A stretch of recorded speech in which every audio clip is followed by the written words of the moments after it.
We are going to do for you today a Reader's Theater. I'm going to let someone else introduce it, but someone asked me what Reader's Theater is.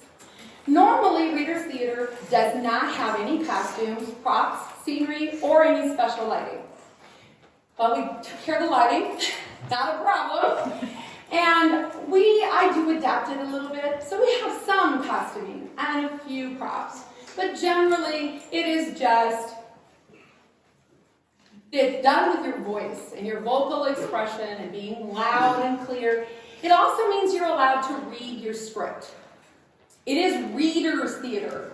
It is not, I memorized this theater. It's different. It's a different kind of theater. Now, a lot of the students have memorized their parts just because they've practiced it enough to know it. And they may put their scripts down on the ground. But the longer parts, where some people will want to hold their script, that's okay, all right? Because that's what they're expected to do, hopefully not over their faces, so that you can see them. All right, so we're changing it. I like to call this Reader's Theater Plus, because it's got just a little bit of extra in it. Okay, so lights, camera, and action, Miriam. Welcome to the crowded, noisy house by Grammar 1. One day was a poor Jewish man. The poor Jewish man went to speak with his rabbi. He lived with his wife, 5 children, and his mother-in-law. Rabbi, you must help me. My life is terrible. There's only one room for the 8 of us. The children, they cry and fight. Hey, that's my toy. Stop touching me, Mom. She was mean to me. My wife, she screams a lot. Be quiet, children. Stop fighting. Clean up. My mother-in-law, she kvetches about everything. It's crowded and noisy and horrible here, I tell you. Honestly, Rabbi, I don't think it could be any worse.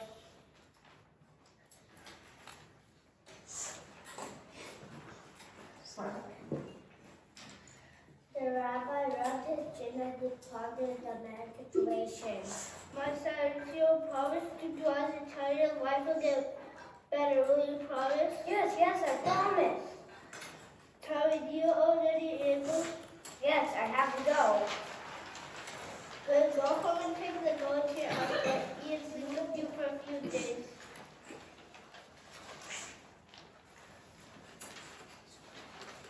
The man was stunned. Take the gold into the house. The rabbi tried to sound it like a crazy idea.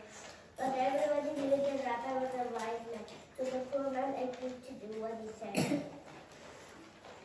He went home and got to go into his house. 2 days later, the man went back to see the rabbi. Oy vey, I did as you said. I brought my goat into the house, but things are worse than before. The children, they cry and fight. Hey, that's my toy. Stop touching me, Mom. She was mean to me. My wife, she screams a lot. Be quiet, children. Stop fighting. Clean up. My mother-in-law, she kvetches about everything. It's crowded and noisy and horrible here, I tell you. The goat, it butts us with its head and knocks the dishes off the shelf. Nah, I don't like this. Get out of my way.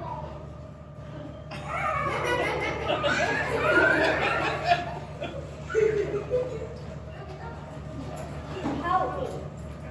Rabbi, I don't think it could be any worse.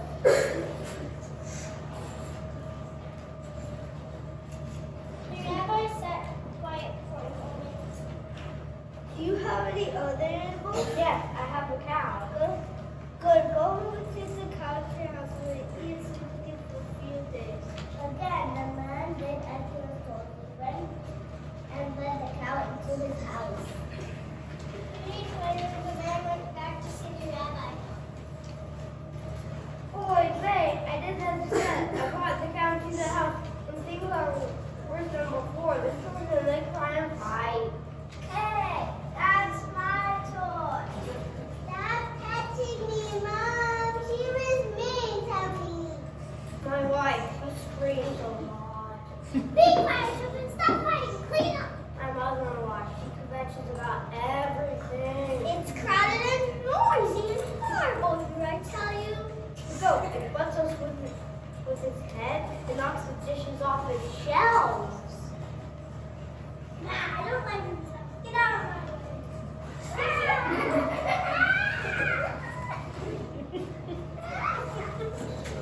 The cow, it eats our clothing. Yeah, yeah, this clothing is delicious. The house is like a barn. Tell me, Rabbi, I don't think there could be any worse. The rabbi was out of water. We'll have to tell him. Do you have any other animals? Well, I have a goose. Christian, go over to the goose at your house. Let you see the goose. Today, later, the man went back to see the rabbi. Wait, May, I did as you said. I brought the cow to the house and things are worse than before. Children, they cry and fight. Hey, that's my toy. Stop taking me, Mom. She was mean to me. My wife, she screams a lot. Be quiet, children. Stop fighting. Clean up. My mother-in-law, she kvetches about everything. It's crowded and noisy and horrible here, I tell you. The goat, the bunch of with his head knocks the dishes off the shelf. I don't like this house. Get out of my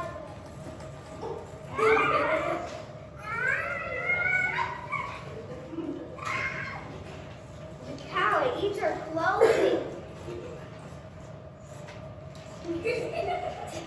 Really, yeah, this clothing is delicious.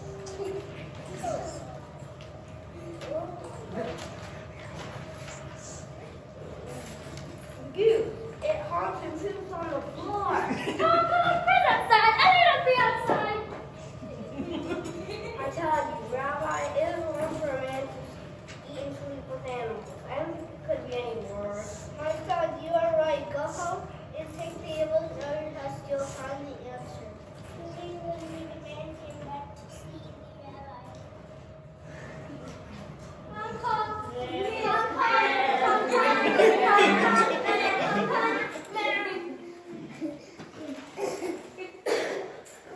Rabbi, you have made life sweet for me now that all the animals are outside.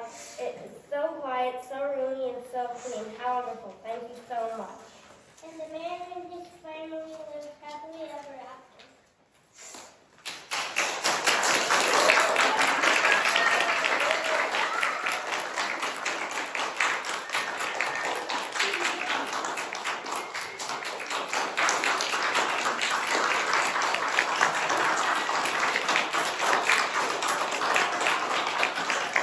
So hopefully you learned a little about contentment.